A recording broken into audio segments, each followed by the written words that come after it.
Let's speak to Barbara Yoxon, who is a lecturer in international politics at Lancaster University and joins us now live. Barbara, good to have you with us. So what do you make of Monday's missile strikes across Kiev and other cities in Ukraine? This seems to be quite an aggressive escalation by Russia. Yes, Vladimir Putin is clearly facing increasing pressure to make progress in his invasion of Ukraine. He's being criticized at home by ultra-nationalists who would like to see some further escalation of the conflict. And it's also done for the sake of domestic audiences at home who are increasingly disillusioned with Russia's war efforts, and they worry that Russia might be losing to Ukraine.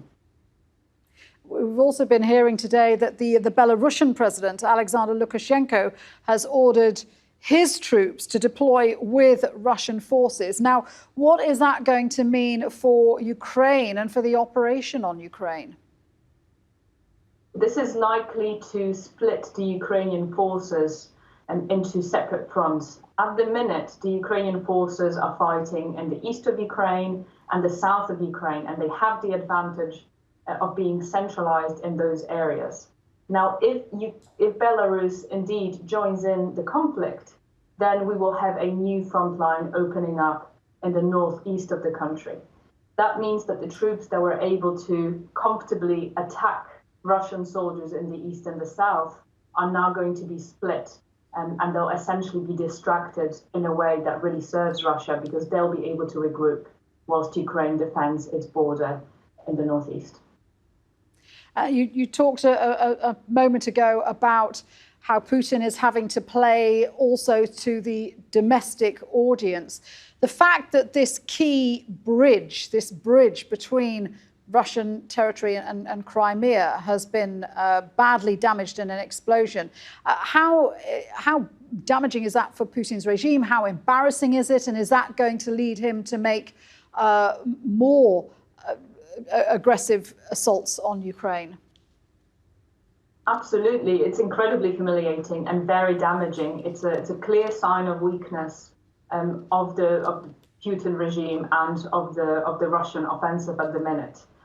The bridge is a very, very vital piece of infrastructure that was allowing the Russians to bring in supplies from mainland Russia into the occupied territories, including Crimea. So this is a very serious blow that is likely to cut off some areas of the occupied territories from these supplies.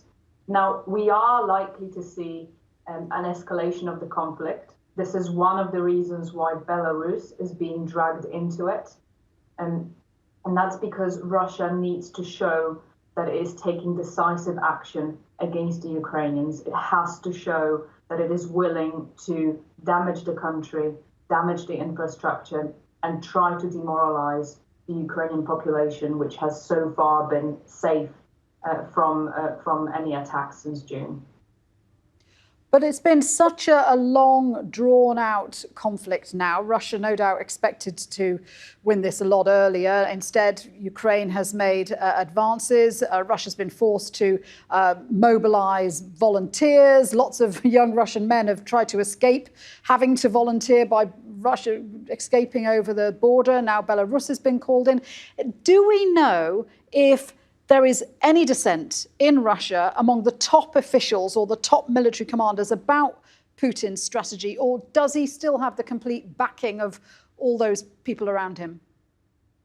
It's very difficult to say. We know that there have been some grumblings about the Russian strategy, and there's definitely some disagreement about what is to be done in the nearest future.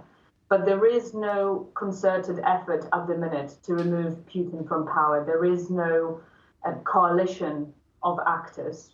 There are ultra-nationalists who believe that the conflict needs to be seriously escalated. And there are people who have doubted the utility of the war in Ukraine from the very, very beginning. Now, as I've said, they're not organized. There is no clear replacement for Putin. So even if he was to go, it's not guaranteed that the chaos in Russia would cease. Barbara, thank you. Barbara Yoxon there.